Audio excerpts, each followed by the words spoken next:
Dikit aja. Agak majuan aja nggak? Majuan. Takutnya nggak noise. Majuan, Maju dikit. takut suaranya. Maju, Kak. Mendingan dipegang gitu. Nggak bisa. Oke. Selalu.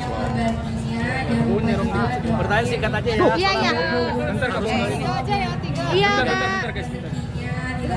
Kak Boban, Ya. mungkin terkait Willy Salim yang bikin konten seperti di Palembang, mungkin melihat dari Kak Boban sendiri kan udah speak up di media sosial, mungkin dari Kak Boban sendiri pandangannya seperti apa sih terkait 15 menit hilang gitu dari Kak Boban melihat itu? Jadi kalau menurut aku sih dari kontennya Willy Salim ya, sebenarnya habis ini aku ketemu diundang di podcastnya Dedi, Om Ded, dan ketemu dengan dia, dipertemukan dengan dia. Yang aku nilai, yang bisa aku lihat sih, memang di kejadian itu semua persiapan itu nggak matang. Jadi mungkin WS ini datang ke sebuah lokasi nggak mensurvei. Kalau biasa kita mensurvei dinamika di lapangan seperti apa, dan dengan alat-alat yang menurut kita ini tidak proper. Akhirnya timbullah kejadian seperti itu. Ada kejanggalan nggak sih dari pandangan Kak Boban sendiri dari konten tersebut, atau mungkin bukan konten, dari masak tersebut?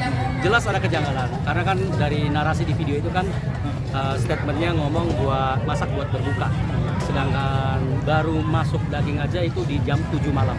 Jadi itu jelas sudah bukan buat berbuka, dan kita juga bisa lihat waktu di video pertama itu kondisi pencahayaan itu masih terang, tapi baru dilaksanakan di malam hari ya. Terus juga aku dengar dari orang-orang di sana ya, jadi aku nggak tahu secara langsung, tapi dari sosial media ini banyak yang bilang personil yang disebutkan itu nggak sesuai dengan yang diutarakan Willy Salim, itu seperti itu. Dan yang kejanggalan yang paling menurut kita yang paling nggak masuk akal ya tentunya beliau ini ke WC, ke toilet. Nah dia kan sudah minta maaf ya Kak Boban ke masyarakat, dan banyak yang nggak percaya mungkin karena masyarakatnya itu minta maafnya gak tulus lah, dan dianggap bahwa kejadian itu settingan dari beliau. Dari Kak Boban sendiri gimana? Kalau minta maafnya tulus apa enggaknya itu urusan dia dengan Tuhan sih ya. Tapi ini kan mungkin lumayan menyakiti satu komunitas besar ya, bahkan satu kota dan suku teman-teman kita, suku Palembang ya. Jadi mungkin ya menurut saya sih dengan persiapan yang tidak matang itu akhirnya beliau ini mencari solusi bagaimana tetap kegiatan ini bisa menjadi sebuah konten. Nah, jadi boleh dibilang ya memang tujuannya hanya untuk konten sih, untuk mencari views. Sudah dilaporkan ke polisi terkait perihal kejadian tersebut, melihatnya seperti apa? Tentunya kita serahkan saja ke kepolisian, rekan-rekan kepolisian ya.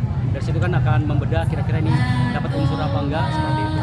Ya kita harapin masyarakat Palembang ya bersabar dengan ujian seperti ini ya, dan kita harapin kedepannya konten kreator nggak banyak lagi yang melakukan tindakan-tindakan yang merugikan komunitas besar seperti itu. Sedikit kecewa gak sih dari kamu sendiri, kan pribadi seorang yang banyak berbagi dengan orang-orang lain, tapi tiba-tiba dengan kejadian tersebut membuat orang mungkin ada gimana gitu mungkin?